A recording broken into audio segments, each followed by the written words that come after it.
എല്ലാ കൂട്ടുകാർക്കും JRSS ക്രിയേഷൻസിൻ്റെ പുതിയൊരു വീഡിയോയിലേക്ക് സ്വാഗതം. അപ്പോൾ ഇന്ന് ഞാനൊരു സ്കേർട്ട് ആൻഡ് ടോപ്പ് ചെയ്യാൻ പോവുകയാണേ. അപ്പോൾ അതിനായിട്ട് നെറ്റിൻ്റെ തുണി എടുത്തിട്ടുണ്ട്. ലൈനിങ് ആയിട്ട് ക്രേപ്പിൻ്റെ തുണിയാണ് എടുത്തിരിക്കുന്നത്. പിന്നെ ടോപ്പ് സ്റ്റിച്ച് ചെയ്യാനായിട്ട് അജ്രക്കിൻ്റെ നൈറ്റി പീസാണ് എടുത്തിരിക്കുന്നത്. സ്കേർട്ടാണ് ഞാൻ ആദ്യം കാണിക്കുന്നത്. അപ്പോൾ എത്രയാണോ ലെങ്ത്ത് വേണ്ടത് അതിൻ്റെ കൂട്ടത്തിൽ ഒരു 1/2 ഇഞ്ചും കൂടെ ഞാൻ എക്സ്ട്രാ എടുത്തിട്ടുള്ളത്. അതായത് അടിവശം തേരുഭാഗമായതുകൊണ്ട് മടക്കി അടിക്കേണ്ട ആവശ്യമില്ല.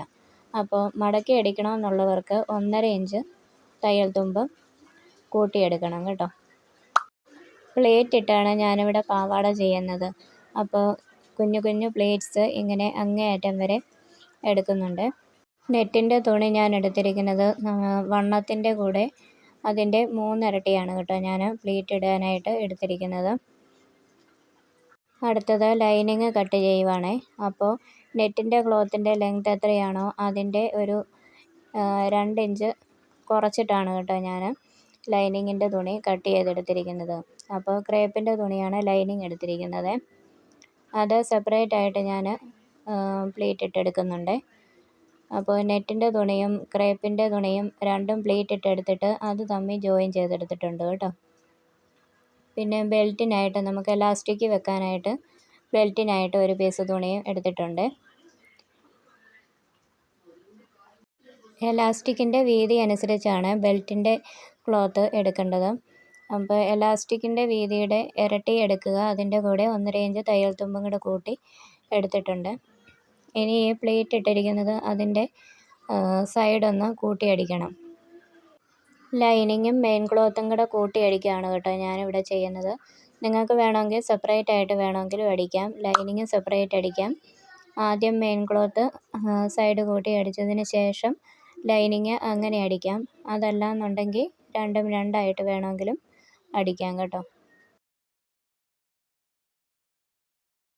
പാവാടയുടെ ആ കറക്റ്റ് വണ്ണം നോക്കിയിട്ട് അത് നോക്കി ബെൽറ്റിനുള്ളത് സൈഡ് കൂട്ടി അടിച്ച് എടുത്തിട്ടുണ്ട്.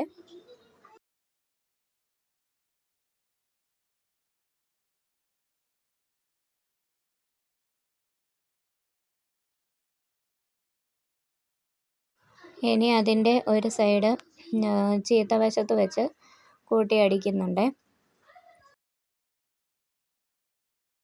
അതിനുശേഷം എലാസ്റ്റിക് ഞാൻ സൈഡ് കൂട്ടി അടിച്ചിട്ടുണ്ട് ആദ്യമേ തന്നെ. അതിനുശേഷം അത് അകത്തേക്ക് വെച്ചിട്ടാണ് കേട്ടോ ഞാൻ ബെൽറ്റിനുള്ള ക്ലോത്ത് പുറത്തേക്ക് മടക്കി അടിക്കുന്നത്. പാവാട സ്റ്റിച്ച് ചെയ്ത് കഴിഞ്ഞിട്ടുണ്ട്. ഇനി ടോപ്പിനുള്ള തുണി കട്ട് ചെയ്യാൻ പോവുകയാണേ. അതിനായിട്ട് ഞാൻ 4ആയിട്ട് മടക്കി ഇട്ടിട്ടുണ്ട്.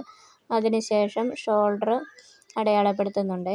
ഷോൾഡർ 6, ആം ഹോള് 6 അങ്ങനെ അടയാളപ്പെടുത്തുന്നുണ്ട്.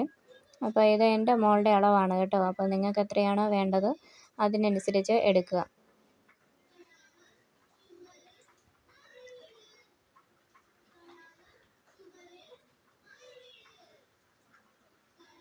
ചെസ്റ്റിൻ്റെ വിഡ്ത്ത് ഇതുപോലെ ഒന്ന് അടയാളപ്പെടുത്തുന്നുണ്ട്. 8.5 ഇഞ്ച് ചെസ്റ്റിൻ്റെ വിഡ്ത്ത്. അതിൻ്റെ കൂട്ടത്തിൽ 1 ഇഞ്ച് തയ്യൽ തുമ്പും കൂടി കൊടുത്തിട്ടുണ്ട്.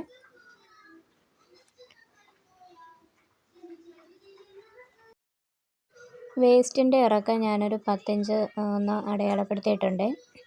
അതങ്ങനെ നോക്കിയില്ലെങ്കിലും കുഴപ്പമൊന്നുമില്ല. ഞാൻ ജസ്റ്റ് ഒന്ന് കറക്റ്റ് ഷേപ്പ് ഒന്ന് കിട്ടാൻ വേണ്ടി കൊടുത്തിട്ടുണ്ടെന്നേ ഉള്ളൂ. അപ്പോൾ വേസ്റ്റിൻ്റെ വണ്ണം അടയാളപ്പെടുത്തി അവിടെ 1 ഇഞ്ച് തയ്യൽ തുമ്പ് കൊടുത്തിട്ടുണ്ട്.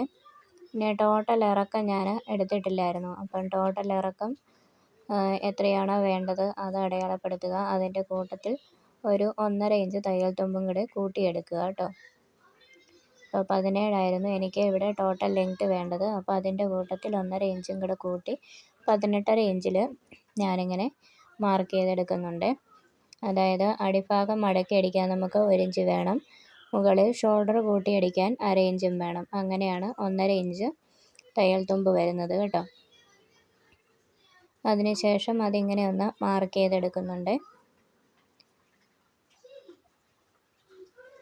കൈക്കുഴി അതുപോലെ തന്നെ ബാക്കിലെ പീസ് നമുക്ക് 1 ഇഞ്ച് ഇങ്ങനെയൊന്ന് അടയാളപ്പെടുത്തിയിട്ട് അതൊന്ന് കർവ് ചെയ്ത് എടുക്കുന്നുണ്ട്.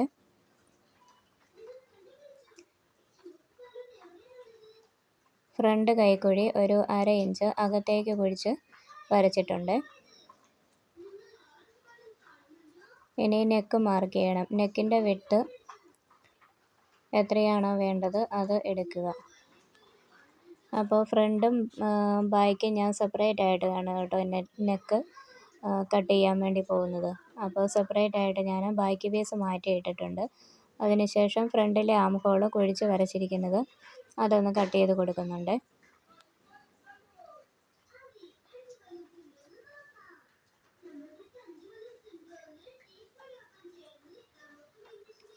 നെക്കിൻ്റെ വിഡ്ത്ത് 2.5 ഇഞ്ച് അത് ഞാൻ കൊടുക്കുന്നുണ്ട്. ഫ്രണ്ട് നെക്കാണ്. ലെങ്ത്ത് 5 ഇഞ്ച് ഇങ്ങനെ അടയാളപ്പെടുത്തുന്നുണ്ട്. അതൊരു ബോക്സ് ആയിട്ടൊന്ന് വരച്ചെടുക്കുന്നുണ്ട്.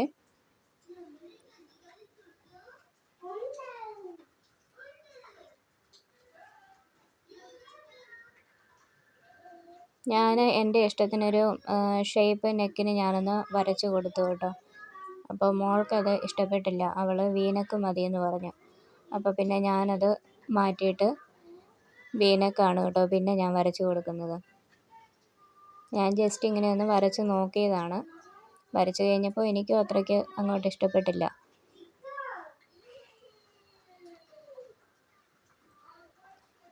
അതുകൊണ്ട് ഞാനത് വീനക്കാക്കുവാണ്. ഷോൾഡർ അടയാളപ്പെടുത്തിയിരിക്കുന്നതിലേക്ക് ഇങ്ങനെയൊന്ന് വരച്ച് കൊടുക്കുന്നുണ്ട്.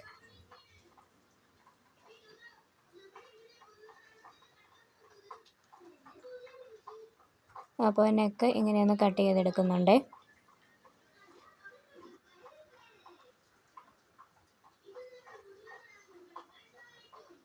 അപ്പോൾ ഇങ്ങനെയാണ് കേട്ടോ വീനക്ക് കിട്ടിയിരിക്കുന്നത്. ഇനി സ്ലീവ് കട്ട് ചെയ്യുന്നുണ്ട്. സ്ലീവ് കട്ട് ചെയ്യാനായിട്ട് ആദ്യം ഞാൻ നോർമൽ സ്ലീവ് പേപ്പറിലൊന്ന് കട്ട് ചെയ്ത് എടുത്തിട്ടുണ്ടായിരുന്നു. അതിന് ശേഷം ഞാൻ ബാക്കി വന്ന ആ തുണി സൈഡിലേക്ക് ബാക്കി വന്ന തുണിയിൽ ഒരു 5 ഇഞ്ച് പ്ലീറ്റിന് വേണ്ടിയിട്ട് എക്സ്ട്രാ എടുക്കുന്നുണ്ട്. അപ്പോൾ ആ വരച്ചിരിക്കുന്നതിൻ്റെ അപ്പുറത്തേക്കായിട്ടാണ് കേട്ടോ ഞാൻ സ്ലീവ് വെച്ച് കൊടുക്കുന്നത്. 5 ഇഞ്ചിന് ശേഷം വേണം അത് വെച്ച് കൊടുക്കാനായിട്ട്. അപ്പോൾ സ്ലീവിൻ്റെ ലെങ്ത്ത് ജസ്റ്റ് ഞാൻ ഇങ്ങേ അറ്റത്തൊന്ന് മാർക്ക് ചെയ്യുന്നുണ്ട്. അവിടെ നിന്നൊരു 1.5 ഇഞ്ച് ഹൈറ്റ് മുകളിലേക്ക് കൂട്ടിയെടുക്കണം. ആ പഫ് ഇങ്ങനെ ശകലം ഒന്ന് പൊങ്ങി നിൽക്കാനായിട്ടാണ്.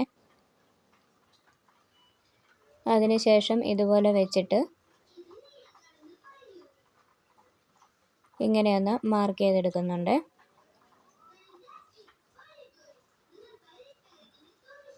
ഞാൻ 5 ഇഞ്ച് വരച്ചിരിക്കുന്ന അത്രയും ഭാഗമാണ് കേട്ടോ നമുക്ക് പ്ലീറ്റ് എടുക്കേണ്ടത്.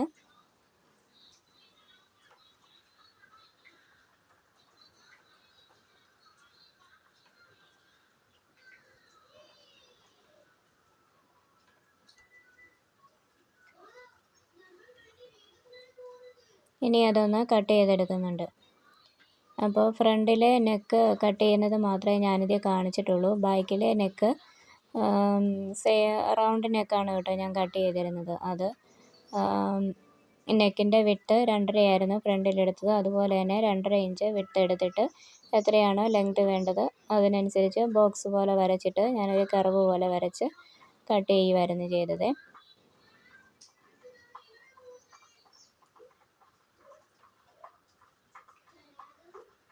കട്ടിങ് കഴിഞ്ഞു. ഇനി ഫ്രണ്ട് നെക്ക് സ്റ്റിച്ച് ചെയ്തെടുക്കുകയാണ് ആദ്യം. അപ്പോൾ ലൈനിങ്ങിൻ്റെ നല്ല വശവും മെയിൻ ക്ലോത്തിൻ്റെ നല്ല വശവും കൂടി ചേർത്ത് വെച്ചിട്ടാണ് ഇതുപോലെ വി ഷേപ്പിലൊന്ന് സ്റ്റിച്ച് ചെയ്തെടുക്കുന്നത്. ഒരു 1/4 ഇഞ്ച് വിട്ടിട്ട് ഇങ്ങനെ സ്റ്റിച്ച് ചെയ്തെടുക്കുന്നുണ്ട്.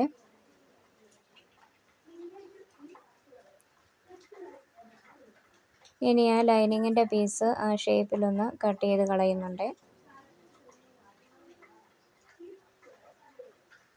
ഇനി ആ സ്റ്റിച്ച് കൊള്ളാതെ ഇടയ്ക്കൂടെ ചെറിയ ചെറിയ കട്ടിട്ട് കൊടുക്കുകയാണെന്നുണ്ടെങ്കിൽ നമുക്ക് നല്ല നീറ്റായിട്ട് കിട്ടും കേട്ടോ. അപ്പോൾ ഞാനിതുപോലെയൊന്ന് കട്ട് ചെയ്ത് കൊടുത്തിട്ടുണ്ട്. സ്റ്റിച്ച് കൊള്ളാതെ പ്രത്യേകം ശ്രദ്ധിക്കണേ. ഇനി അത് അകത്തേക്ക് മറിച്ചിടുവാണേ. അകത്തേക്ക് മറിച്ചിടുന്നതിന് മുമ്പായിട്ട് ലൈനിങ്ങിൻ്റെ പീസിൽ കൂടി ഒന്ന് പതിച്ചടിക്കുകയാണെന്നുണ്ടെങ്കിൽ നമുക്ക് ആ വി ഷേപ്പ് നല്ല വൃത്തിക്ക് അകത്തേക്ക് മറിച്ചെടുക്കാൻ പറ്റും കേട്ടോ. ഇതുപോലെ ഒന്ന് മെയിൻ ക്ലോത്തിലൂടെയല്ല നമ്മൾ അടിക്കേണ്ടത്, ലൈനിങ്ങിൻ്റെ പീസിലാണ് അടിക്കേണ്ടത് കേട്ടോ. ഇനി അത് അകത്തേക്ക് മറിച്ചെടുക്കുമ്പോൾ ആ ഷേപ്പ് നല്ല വൃത്തിക്ക് കിട്ടുവേ. ഉണ്ട്, ഇങ്ങനെ നല്ല നീറ്റായിട്ട് നമുക്ക് വീനൊക്കെ കിട്ടിയിട്ടുണ്ട്. ഇനി അതിൻ്റെ അരികിലൂടെ ഒരു സ്റ്റിച്ച് കൊടുക്കുന്നുണ്ട്. ഇനിയും ബാക്ക് പീസിൽ ഞാൻ സിപ്പ് വെച്ച് കൊടുക്കുന്നുണ്ട്. അപ്പോൾ സിപ്പിന് എത്ര ഇറക്കം വേണോ അതിനനുസരിച്ച് ഞാൻ ബാക്ക് പീസ് സെൻറ്ററിൽ കൂടി ഇങ്ങനെയൊന്ന് കട്ട് ചെയ്ത് കൊടുക്കുന്നുണ്ട്. ഇൻവിസിബിൾ സിപ്പൊന്നുമല്ല, സാധാരണ സിപ്പാണ് കേട്ടോ ഞാൻ വെക്കുന്നത്. നോർമൽ രീതിയിൽ ഈസി ആയിട്ട് നമുക്ക് എല്ലാവർക്കും ചെയ്തെടുക്കാൻ പറ്റുന്ന രീതിയിലുള്ള സിബ്ബാണ്. അപ്പോൾ ലൈനിങ്ങിൻ്റെ ക്ലോത്ത് ഞാൻ ആ നെക്കിൻ്റെ ഷേപ്പിന് കട്ട് ചെയ്ത് കളഞ്ഞു. അതിനുശേഷം സിബിൻ്റെ ആ ലെങ്ത് എത്രയാണോ മെയിൻ ക്ലോത്തിൽ കട്ട് ചെയ്തത് അത്രയും ലെങ്ത്തിന് ലൈനിങ്ങും കൂടി ഞാൻ കട്ട് ചെയ്ത് വെക്കുന്നുണ്ട്.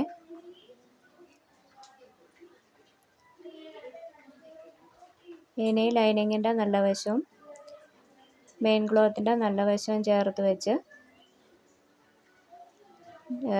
മുകൾ ഭാഗത്തു നിന്ന് നെക്ക് മുതൽ സ്റ്റിച്ച് ചെയ്ത് തുടങ്ങുവാണ്.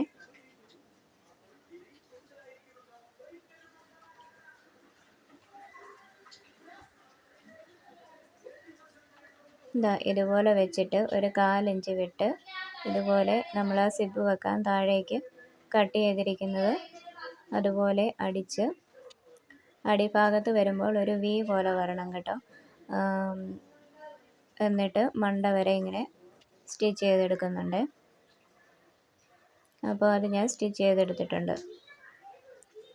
ഇനി അതിനും ഇടയ്ക്കൂടെ ചെറിയ ചെറിയ കട്ടിട്ട് കൊടുക്കുകയാണെന്നുണ്ടെങ്കിൽ നമുക്ക് നല്ല വൃത്തിക്ക് കിട്ടും കേട്ടോ. അത് ഞാനിങ്ങനെ കട്ടിട്ട് കൊടുക്കുന്നുണ്ട്.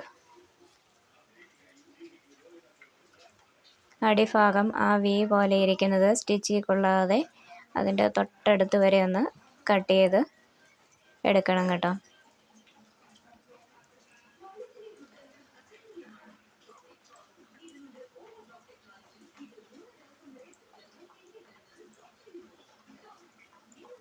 ഇനി അതും അകത്തേക്ക് മറിച്ചിട്ടിട്ട് അതിൻ്റെ അരികിലൂടെ ഒന്ന് സ്റ്റിച്ച് ചെയ്തെടുത്തിട്ടുണ്ട്.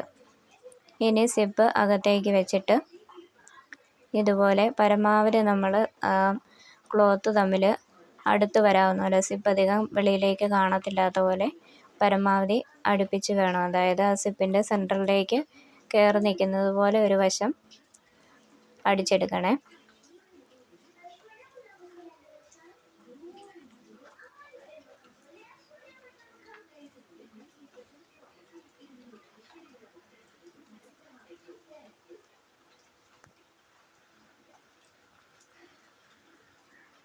ഇതുപോലെ താഴേക്ക് നല്ല വൃത്തിയിലൊന്ന് കറക്റ്റ് പിടിച്ച് വെച്ചിട്ട് വേണം അടിക്കാൻ. എന്നിട്ട് ആ വി ഷേപ്പിൻ്റെ താഴെ വരുമ്പോൾ ഒരു 1/2 ഇഞ്ച് താഴേക്ക് ഇറക്കിയിട്ട് ചതുരമായിട്ട് നമ്മൾ ഇപ്പുറത്തോട്ട് സ്റ്റിച്ച് ചെയ്തെടുക്കുകയാണ് കേട്ടോ. വി ആയിട്ടല്ല എടുക്കുന്നത്, ചതുരത്തിൽ ഞാനങ്ങ് എടുക്കുവാണ്.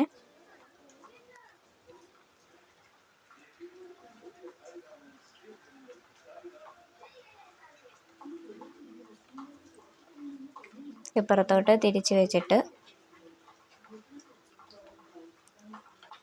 ആ സിപ്പിൻ്റെ ഇപ്പുറത്തെ വശത്തേക്ക് കൊണ്ടുവന്ന് കുത്തി നിർത്തി വീണ്ടും ഞാൻ തിരിച്ചിട്ടിട്ട് ഒരു 2-3 പ്രാവശ്യം അങ്ങനെ അങ്ങോട്ടും ഇങ്ങോട്ടും ഒന്ന് സ്റ്റിച്ച് ചെയ്ത് കൊടുക്കുന്നുണ്ട്. അത്രയും കൂടെ അവിടെ സ്ട്രോങ് ആയിട്ട് നിൽക്കാൻ വേണ്ടിയിട്ടാണ് കേട്ടോ അങ്ങനെ ഒരു 2-3 സ്റ്റിച്ച് ഇട്ട് കൊടുക്കുന്നത്. പെട്ടെന്നൊന്നും പറഞ്ഞു പോകാതെ നല്ല സ്ട്രോങ് ആയിട്ട് അവിടെ ഇരുന്നോളും. അതിനുശേഷം ഇപ്പുറത്തെ വശം പരമാവധി ആ ക്ലോത്തിൻ്റെ അടുത്തേക്ക് പിടിച്ചു കൊടുത്തിട്ട് ഇതുപോലെ മണ്ടയിലേക്ക് സ്റ്റിച്ച് ചെയ്ത് വരുന്നുണ്ട്. അത്രയേ ഉള്ളൂ, സിപ്പിൻ്റെ പണി കഴിഞ്ഞു കേട്ടോ. ഇനി നമുക്ക് ഷോൾഡർ ജോയിൻ ചെയ്യണം. ഷോൾഡർ ചെയ്യാനായിട്ട് ഇതുപോലെ നല്ല വശവും തമ്മിൽ ഷോൾഡർ കൂട്ടി വെച്ചിട്ട് ലൈനിങ് ഇങ്ങനെയൊന്ന് വിടർത്തി വെക്കുകയാണ് കേട്ടോ. അപ്പോൾ ആ ഷോൾഡർ നല്ല തുണിയുടെ വശം നല്ല നീറ്റായിട്ട് നല്ല കറക്റ്റായിട്ട് പിടിക്കണം കേട്ടോ. എന്നിട്ട് അത് ഇങ്ങേയറ്റം മുതൽ ഇങ്ങേയറ്റം വരെ, അതായത് മെയിൻ ക്ലോത്തിലൂടെ അടിച്ച് ലൈനിങ്ങിലൂടെ അടിച്ച് നിർത്തുകയാണ് കേട്ടോ ചെയ്യുന്നത്.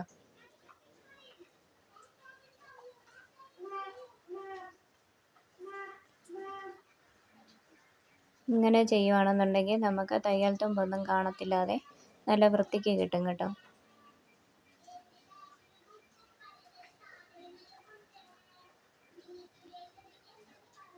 ഡബിൾ സ്റ്റിച്ച് ഇട്ട് കൊടുക്കാവുന്നതാണ്. ഞാൻ ഒരു സ്റ്റിച്ച് ഇടുന്നത് ഇതിനകത്ത് കാണിച്ചിട്ടുള്ളൂ കേട്ടോ. ഡബിൾ സ്റ്റിച്ച് ഇട്ട് കൊടുക്കണേ. അപ്പോൾ ഇതുപോലെ നല്ല നീറ്റായിട്ട് കിട്ടും. തയ്യൽ തുമ്പൊന്നും നമുക്ക് വെളിയിലേക്ക് കാണത്തില്ല. അങ്ങനെ 2 ഷോൾഡറും ജോയിൻ ചെയ്തെടുത്തിട്ടുണ്ട്. ഇനി നമുക്ക് സ്ലീവ് പ്ലീറ്റ് ഇട്ട് കൊടുക്കണം. അപ്പോൾ സ്ലീവ് നമുക്ക് പ്ലീറ്റ് ഇടേണ്ട ഭാഗം മാർക്ക് ചെയ്തിട്ടുണ്ടായിരുന്നല്ലോ. അപ്പോൾ അവിടം തൊട്ട് ഇങ്ങേ അറ്റത്തെ 5 ഇഞ്ച് വരുന്നത് എവിടെയാണോ അവിടെ വരെ നമുക്ക് കുഞ്ഞു കുഞ്ഞു പ്ലീറ്റ് ഇട്ട് കൊടുക്കാവേ.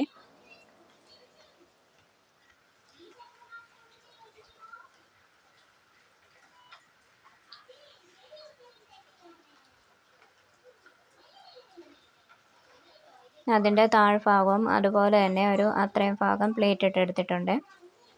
അപ്പോൾ അതിന് ഞാൻ ലൈനിങ്ങും കൂടി അറ്റാച്ച് ചെയ്ത് കൊടുത്തിട്ടുണ്ട്. അപ്പം പ്ലീറ്റ് ഇട്ട് കൊടുക്കുമ്പോൾ ഞാൻ മെയിൻ ക്ലോത്തിൽ മാത്രമേ പ്ലീറ്റ് ഇട്ട് കൊടുത്തിട്ടുള്ളൂ. കാരണം ലൈനിങ് എനിക്കധികം വീതി ഇല്ലായിരുന്നു. അതുകൊണ്ട് ലൈനിങ് കൂട്ടിയല്ല പ്ലീറ്റ് ഇട്ടിരിക്കുന്നത്.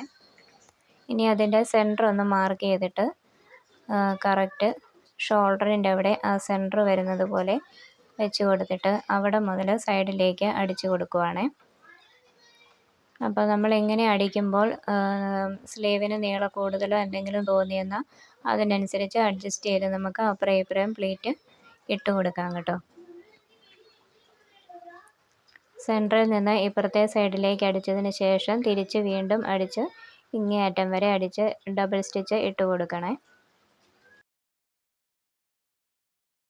രണ്ടാമത്തെ സ്ലീവും ഇതുപോലെ തന്നെ ചെയ്തെടുത്തിട്ടുണ്ട്. പിന്നെ അതിൻ്റെ അടിഭാഗം മടക്കി അടിക്കുന്നതിന് പകരം ഞാൻ ബ്ലാക്ക് തുണി, അതായത് ലൈനിങ്ങിൻ്റെ പാവാടയുടെ ലൈനിങ്ങിൻ്റെ തുണി പടി വെച്ച് കൊടുത്തിട്ടുണ്ടായിരുന്നേ. അപ്പോൾ അത്രയും ഞാൻ വീഡിയോ എടുക്കാൻ കുറച്ച് ഭാഗം വിട്ടുപോയി. അപ്പോൾ ഇതാണ് കേട്ടോ നമ്മുടെ സ്കേർട്ട് ആൻഡ് ടോപ്പിൻ്റെ ഫൈനൽ ലുക്ക്. ഇഷ്ടപ്പെട്ടാൽ ഒന്ന് ലൈക്ക് ചെയ്യാനും കമൻറ്റ് ചെയ്യാനും സബ്സ്ക്രൈബ് ചെയ്യാനും മറക്കല്ലേ.